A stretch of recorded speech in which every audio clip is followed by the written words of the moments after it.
Assalamualaikum warahmatullahi wabarakatuh. Perkenalkan nama saya Rizky Razila Saputra dengan NPM 2040146 dari kelas SIR 4120. Ini merupakan tugas saya dari mata kuliah rekayasa perangkat lunak mengenai analisis sistem dan SRC dari e-commerce. Ada yang pertama ada sejarah dari e-commerce secara umum dan visi dan misinya. Visi misi dan misi dari e-commerce yang saya analisis. Visi dan misinya adalah visi menjadi tempat belanja online yang terpercaya dan memberikan kualitas terbaik dari segi mutu maupun pelayanan terhadap konsumen. Misinya melayani segala kebutuhan pembeli baik mulai dari pemesanan hingga pengiriman barang sampai di tempat pembeli. Selanjutnya ada uraian prosedur, yang mana secara umum kalau e-commerce ini memang ada proses registrasi, ada proses pembelian, seperti itu. Selanjutnya ada dekomposisi fungsi, yang mana di dekomposisi fungsi ini terdapat organisasi dan tugas dari masing-masing organisasinya. Yang pertama ada manajer, keuangan, purchasing, bagian gudang, marketing, dan admin. Selanjutnya ini adalah flow map dari e-commerce yang saya telah buat, yang pada awalnya dimulai dari pelanggan yang menjalankan aplikasinya, terus memilih produk. Jika tidak pesan, maka kembali lagi dengan memilih produk, dan jika pesan dia akan menentukan jumlah dan sebagainya, terus memilih jasa kirim dan metode pembayaran, lalu melakukan pembayaran yang dilanjutkan kepada admin. Admin menerima pesanan, memproses pesanan, dan mengirim pesanan. Dan kurir pun menerima pesanan dari admin, menerima notifikasi pesanan dari admin yang akan mengirimkan pesanannya kepada pelanggan, dan pelanggan pun menerima pesanan. Dan sampai situ pun selesai. Di sini ada diagram konteks dari e-commerce.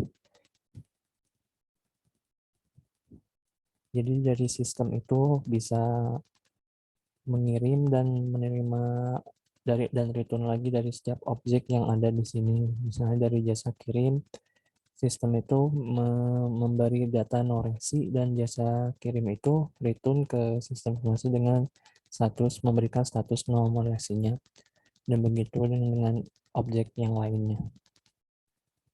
Di sini ada diagram level 0 sama seperti diagram konteks ini ya.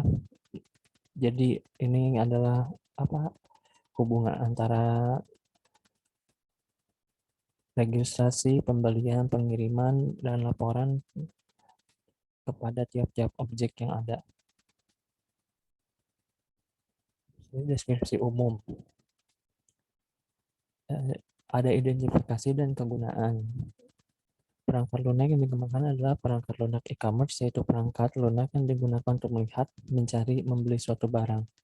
E-commerce ini dapat melakukan hal berikut seperti dapat melihat informasi barang yang telah dicari, dapat mengumpulkan barang yang dicari, dapat memberikan pilihan pada pelanggan mengenai metode pembayaran, dapat memberikan pilihan pada pelanggan mengenai kurir yang akan dipilih, dan terdapat fitur e-money atau saldo pada e-commerce, dapat melakukan chatting antar pembeli dan penjual, dapat menghubungi customer service, dapat mengetahui estimasi waktu pengiriman, dapat mengetahui lokasi barang yang sedang dikirim, dapat melihat informasi dari toko penjual.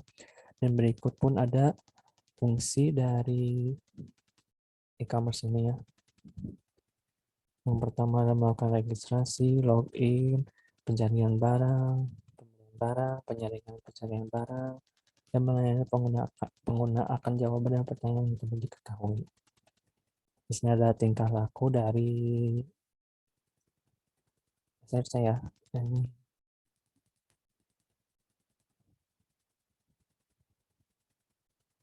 ada spesifikasi kebutuhannya. Yang pertama itu ada harus berbasis Windows dan pengguna menggunakan keyboard dan mouse. Dari ini eksternal, perangkat keras mesin komputer, memori, hard disk, di mana sistem itu juga terhubung dengan jaringan komputer dan menggunakan desktop. Yang ketiga ini internal, dibangun dengan bahasa pemrograman Visual Studio Net, database, manajemen sistem akses, dan akan berjalan pada sistem operasi Windows. Yang kepala merupakan sistem yang terhubung ke jaringan komputer dengan desktop, sehingga database yang digunakan sama, dan pihak yang bertugas bisa menguasai sistem lewat jaringan komputer. Walaupun ada lanjutan dari spesifikasi kebutuhan kendala sistem, dalam pembuatan sistem ini terdapat kendala-kendala atau hambatan yang menyangkut standar pemenuhan perangkat keras. Terus ada standar compliance dan ada kriteria validasi. Yang mana keberhasilan pengembangan perangkat lunak bisa dilihat dari 10 aspek atau titik pandang, yaitu ketelitian dari pembuatnya, kualitas dari spesifikasi perangkat lunak yang dihasilkan, baik jika tidak ada kesalahan atau sedikit kesalahan. Yang ketiga, integritas. Keempat, ketelitian. Kelima, proses pembuatan yang mantap. Keenam, mudah dikembangkan. Ketujuh, versi yang tidak banyak. Delapan, ketelitian dari model pengembangan yang digunakan untuk menambah atribut perangkat lunak. 9, efektivitas rencana tes dan integrasi. 10, tingkat persiapan untuk sistem perawatan. Yang berikutnya ada flowchart. Yang pertama itu flowchart dari yang di kiri itu flowchart dari login. Dimulai dari start dan akan diberikan pilihan apakah sudah punya akun atau belum. Jika tidak, maka akan membuat akun terlebih dahulu. Jika sudah punya, maka tinggal memasukkan username dan password. Lalu akan divalidasi oleh sistem. Jika salah, akan dikembalikan ke halaman input username dan password, dan jika benar itu akan langsung ditampilkan menu utama langsung selesai. Yang kanan ini adalah flowchart dari pembelian barang. Yang pertama itu dimulai dari start, terus cari barang yang sudah dipilih langsung itu merupakan barang yang dipilih. Jika barang yang dipilih masuk keranjang, maka akan dikembalikan kepada barang yang dipilih. Dan jika akan dibeli, maka akan diberikan dua pilihan dengan metode pembayaran m-banking atau dompet digital. Lalu kita mengkonfirmasi pembayaran dan selesai. Berikut adalah contoh tampilan yang saya telah buat. Yang di kiri itu ada login. Jika belum punya akun seperti tadi, buat akun dulu. Dan ini akan yang kanannya buat akun, tinggal mengisi kolom yang sudah disediakan. Daripada tampilan, contoh-contoh tampilan yang telah saya buat. Sekian dari saya. Terima kasih. Maaf apabila terdapat kekurangan. Assalamualaikum warahmatullahi wabarakatuh.